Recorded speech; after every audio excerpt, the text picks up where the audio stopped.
嚟到2026年第14條呢一度咧，佢就俾咗 L1 就係 AX 加 Y 就等於 B 喺幅圖就即係以下呢一條線，以及 L2 咧嘅 equation 就會係以下呢個，咁喺幅圖亦都用橙色去 highlight 住佢。咁所以呢一度咧，我就先見用咧就 mark 翻低晒啲 x、y intercept 先啦。對於我哋 L1 嚟講，首先佢嘅 y intercept 就即係 put 咗 x 等於0啦，咁所以 y intercept 咧我哋就會得知道係 B。咁以及佢嘅 x-intercept 咧，今次我哋就 put 咗呢個 y 等於0嘅話，咁個 x 咧就會等同於呢個 b over a 啊，咁所以變相我哋就會得知道以下呢個位置就會係 b over a。好啦，咁我哋亦都睇埋 L2 嗰條線，咁同樣地啦，對於我哋呢個 y-intercept 嚟講咧，就會得知道係 D 喺幅圖上邊亦都 mark 翻低。咁以及對於佢嘅 x-intercept 嚟講，今次我哋 put 咗呢個 y 等於0啦，咁所以 x-intercept 咧就會係等同於呢個 D over C 啊，咁我哋喺呢一度亦都 mark 翻低，今次咧我哋就會有呢個係 D over C。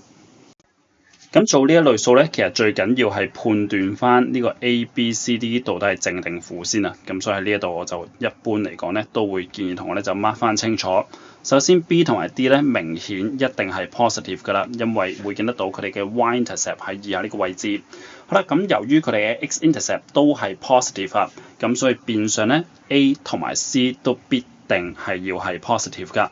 好啦，咁我哋逐句去睇翻，而家我哋 B 咧就高過 D 㗎嘛，咁所以 B 咧就明顯會係大過呢個 D 啦。第二句係正確。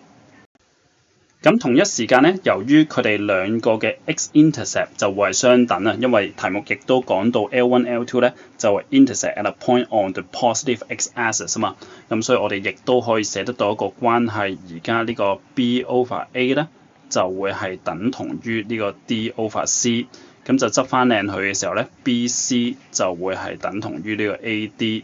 咁因此我哋亦都可以判斷而家第三句咧就會係正確。咁至於第一句咧，其實有兩個證明嘅方法嘅。由於我哋已經知道 BC 就會係等同於呢個 AD， 咁而同一時間咧，佢哋全部都係 positive 噶嘛。咁你會喺第二句嘅時候咧，已經知道 B 咧就會一定係大過 D 噶嘛。咁但係最終咧 BC 又係等同於呢個 AD 喎，咁所以 C 咧一定係細過 A 㗎。咁如果唔係嘅話咧，佢嗰個 equation 咧就會係符合唔到啦。咁所以A 咧就必定係大過 C 嘅話，因此我哋第一句咧就會係錯誤，最終呢一條嘅答案咧就自然會係等同於呢個 C 啊。咁喺呢一度咧，亦都去講翻第二個方法去處理呢個 A 同埋 C， 其實咧最主要就係睇佢嘅 slope 㗎。咁我哋咧喺幅圖上邊會知道，而家 slope of L1 咧就會係等於呢個負 A 啦，以及呢個 slope of L2 咧就會係等同於呢個負 C 啊。